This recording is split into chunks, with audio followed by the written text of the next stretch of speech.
Hello. And welcome to our scoop. Be sure to like, comment and subscribe if you enjoy this video. Story 1. The landlord screwed with the wrong tenant for too long. This will be decently long as it needs some context. I'm going to throw in a lot of stuff to make it all easier to understand as well. Minor details might not be entirely accurate, as I've no interest in a revival of this conflict on any level. I won completely, and any resurrection can only taint the experience. We'll start off by noting that I spent about 2 decades working in security. During that time, I worked many different types of security in many different locations. The one that matters in this story was time spent in the rental housing tribunal in a major city, as a kind of bailiff. For those not knowing what that is, think of a courtroom, in a major city anyway. In a smaller town it'll probably be an event room in a hotel or community center, as you'd see on TV but with less formality and an adjudicator instead of a judge. They functionally are the same thing to landlords and tenants. But they definitely aren't the same thing. This place exclusively deals with landlord and tenant disputes, and is the only place to resolve landlord and tenant disputes. Note that I wasn't a bailiff. And it wasn't a court. But these terms mostly accurately describe the situation and my place in it. For 2 years I worked at the rental housing tribunal. It was earlier in my time working in security. I was 18 to 20-ish.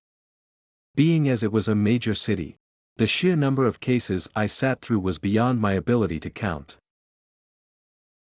I saw everything there was to see. No one is capable of surprising me with a story because I've seen them all. In detail.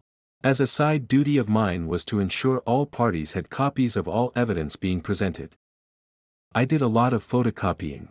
And always read/inspected everything I copied to ensure nothing got cut off or made illegible.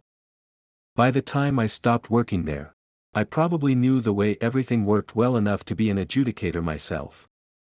Well, no, obviously not.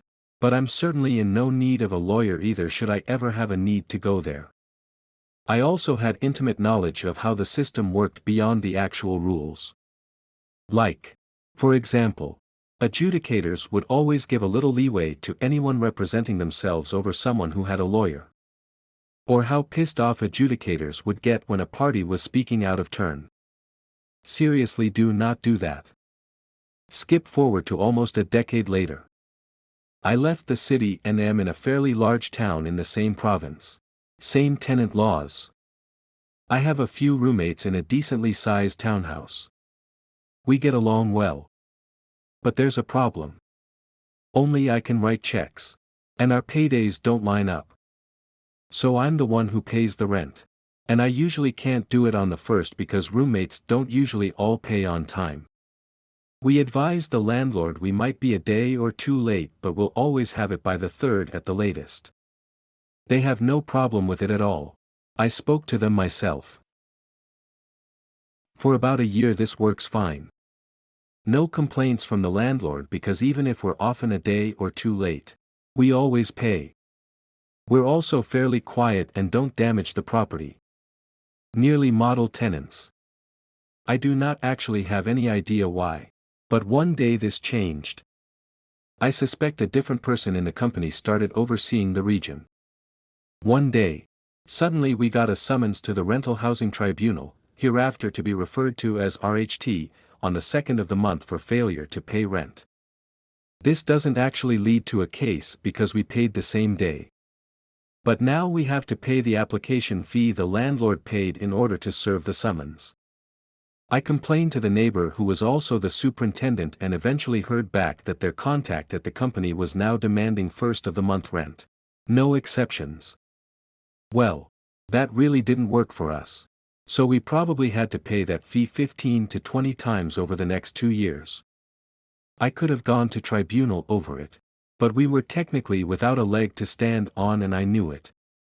Maybe if I went enough times I can ding them for harassment but I don't have time for that and my roommates don't care. After being split between us all the fee wasn't enough deterrent to change our behavior so we accepted it. If this was the only issue, there wouldn't be much story though. At around the same time the rent leeway vanished. So did mandatory maintenance. I'm not going to list everything that went wrong and wasn't fixed. You'll get a decent idea at the end. We suffered through it.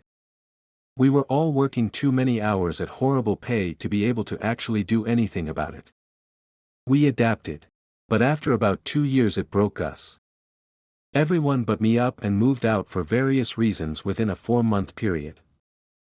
I'm not going into any details on my roommates at all because things kinda exploded for a couple of different reasons outside of this.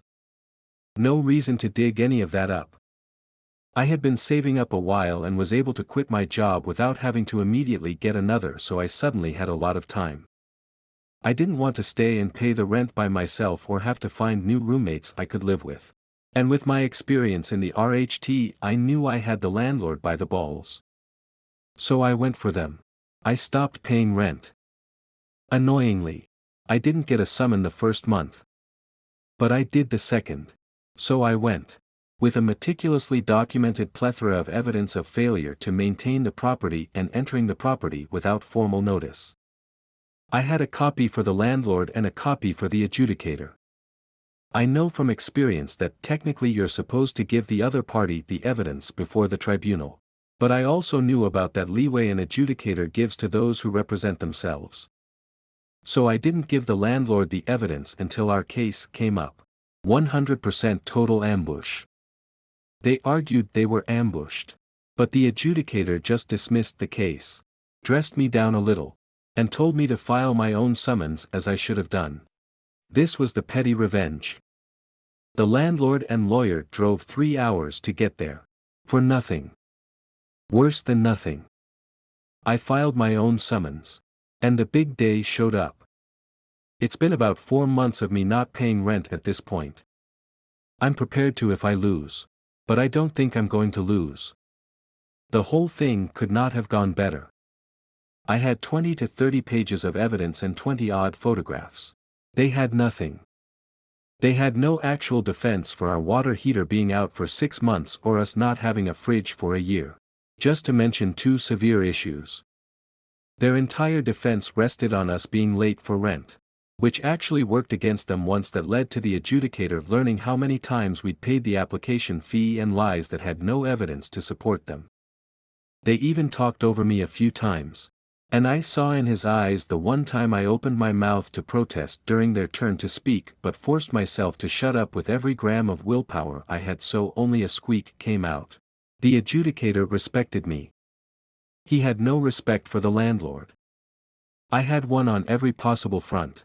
The only question was how much. It was more than I'd ever seen. I got 9 months of free rent. And the landlord was ordered to have everything fixed before the next month was over or I'd get more. I gave notice I was leaving at the end of the 8th month and left at the end of the 9th. Because the landlord had never renewed the lease, I didn't have to give him the 3-month notice the lease specified.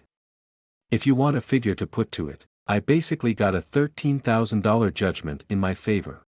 Adjusted for inflation and rounded. I also made the landlord and lawyer drive 3 hours. Twice. Only to lose. The landlord's face was so red at the end I thought he'd have a heart attack. He didn't though. By Mark. Edit to clarify a few things based on questions. I also want to add, for those good landlords out there, I do feel you. My time in the RHT was eye-opening. For every bad landlord, there are 30 bad tenants easily. There's a massive debate of debates to have over the whole thing. I'll only say that I do sympathize with the good landlords out there. I'm not trying to paint all landlords as terrible. This is the only landlord I've ever had that was so useless. Thanks for watching. Stay tuned for the next latest scoop. And be sure to subscribe and comment if you enjoyed this video.